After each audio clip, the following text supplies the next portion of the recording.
What is hidden in that? Have I not campaigned for that before? Is it a new thing? And you are getting converts. Umaeno says it's for Tinubu in 2027. Delta too also. Governor Umaeno. And Delta too. Yes.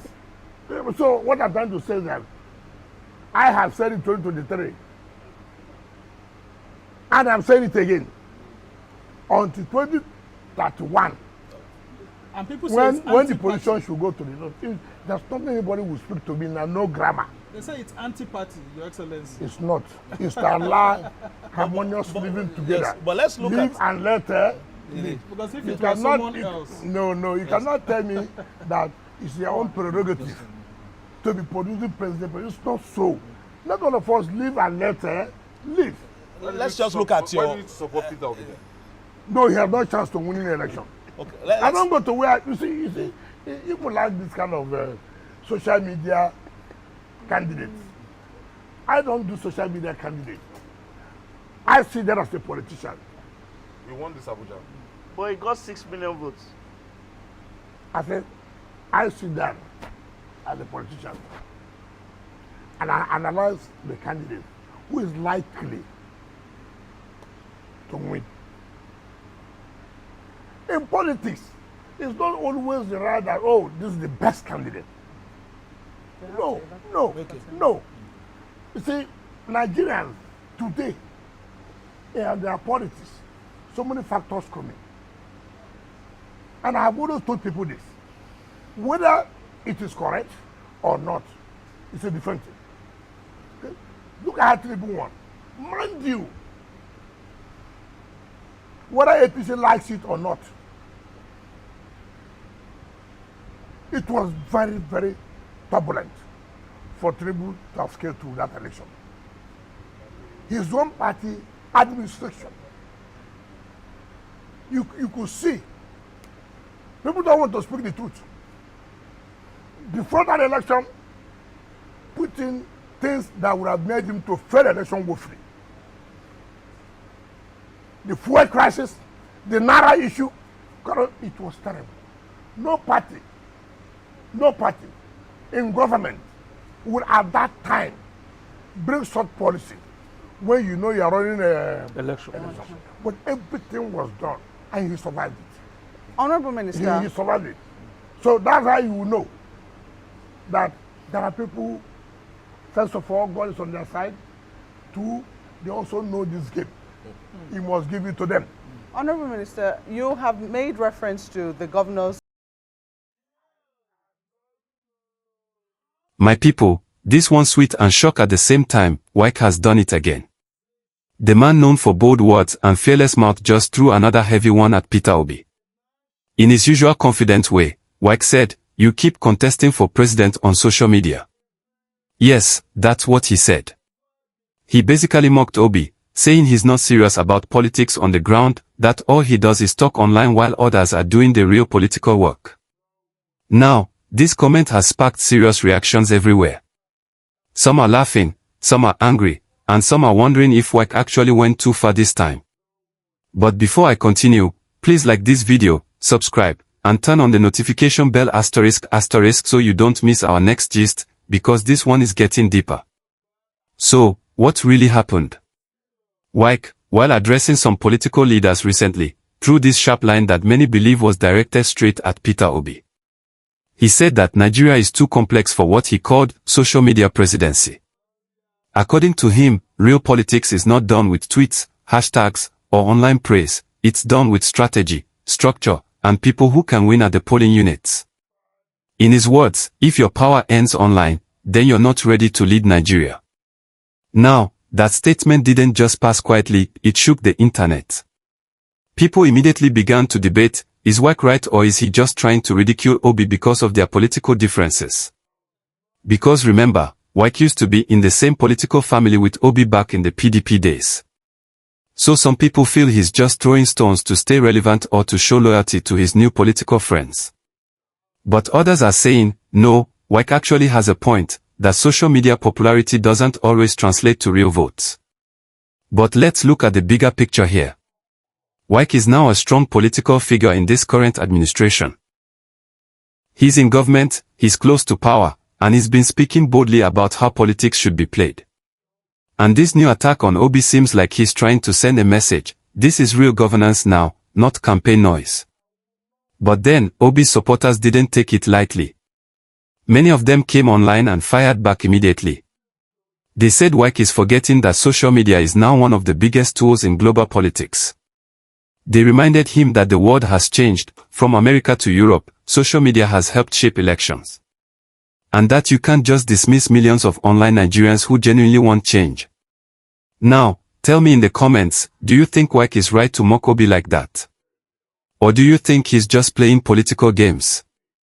Let me know your thoughts below, and while you're typing, please like this video if you're enjoying the gist so far and subscribe so you don't miss the next one. Let's continue. Wike didn't stop there. He even hinted that Obi's approach to politics lacks what he called grassroots energy. According to Wike, it's not enough to speak English and win hearts online. You must go out there, meet real people, get involved, understand the struggle on the ground. He said real politicians build structures that can deliver votes from word to word, not just trends from post to post. And this is where the argument really gets interesting, because in the 2023 election, Obi made a lot of impact, but critics like Wike still say it wasn't enough to show he could actually win the presidency. But here's the truth: politics in Nigeria is changing. Whether Wike likes it or not, social media has become a political battleground. Millions of Nigerian youth use it every day to share opinions, demand accountability, and push leaders to act right. That's something the old politicians still don't fully understand. Wike might be correct that governance requires more than social media noise, but he cannot deny that online voices now shape real-life outcomes. Look at how the last election debates, campaigns, and awareness started, all from social media. So maybe, just maybe, both men have a point. Wike is saying power is built on the ground, and Obi's supporters are saying influence starts online. Now, I have to say, this comment from Wike also shows how divided our political space has become. Instead of coming together to fix issues, politicians are spending time mocking each other.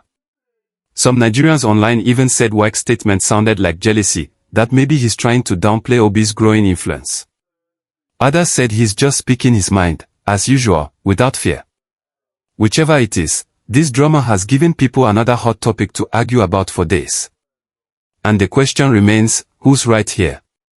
Should politicians focus more on grassroots politics, or should they balance it with the power of social media? Drop your answer below, and please remember to like this video if you're still with me right now. I really appreciate your time, and it helps this gist reach more people. Now, as we move closer to 2027, this type of exchange between politicians will increase. Wike might use this moment to position himself as the man who speaks truth to everyone. Obi, on the other hand, may use it to show that he's the voice of the people, especially young Nigerians who want transparency and simplicity in government.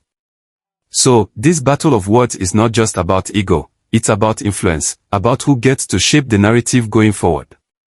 Let me add this: one thing I've learned from Nigerian politics is that what starts as a small comment can grow into a national conversation. Today it's social media presidency, tomorrow it could be who's the real people's candidate. And every statement like this affects public perception. Wike's words might motivate Obi to do more groundwork, or it could strengthen his online base even more.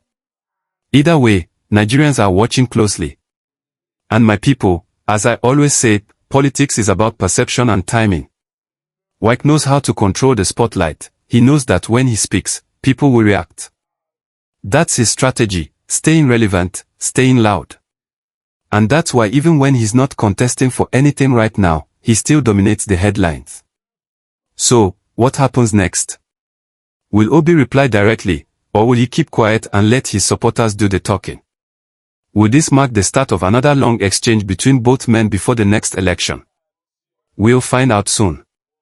But one thing is clear: this is not just a joke, it's a reflection of how politics in Nigeria is evolving.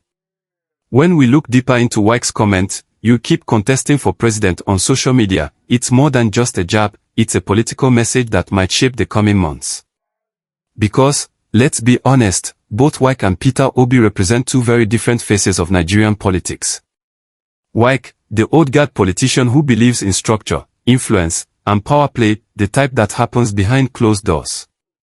Then there's Obi, the reformist who draws strength from the people, especially the young generation that wants something different.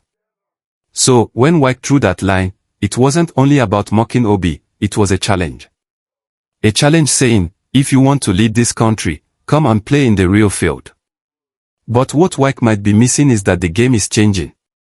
Social media is now where awareness begins, where conversations turn into movements, and where leaders are held accountable. It's no longer just talk. Obi's influence didn't come from money or structure, it came from trust and sincerity. Nigerians saw something different in him, and that's why his supporters are so passionate. That's why, even after the election, they are still standing by him. And Wike's remark, instead of destroying that support, might actually strengthen it. Because each time a politician mocks Obi, it reminds people why they believe in him: humility, calmness, and discipline. Now, some analysts have even said this could affect Wike politically. Why? Because there's a growing number of Nigerians, even within his own party, who see his statements as unnecessary. They believe that as a serving minister, he should be more focused on governance and less on mocking others. Others say he's only trying to show loyalty to the current administration, to prove that he's firmly on the side of the government. But the truth is, words have power. And this particular one has made waves everywhere. Let's not forget, Wike and Obi are both from the southern part of Nigeria, and their relationship once looked friendly. There was a time people even thought they might work together politically. But now, this comment has shown that their paths are far apart. For many Nigerians, especially in the southeast and south-south, this felt like betrayal, that Wike is mocking someone who shares a similar vision of good governance. It's making people ask, why can't southern leaders unite for progress instead of fighting each other? And this brings us to the bigger lesson: our politicians need to learn how to debate ideas, not insult one another.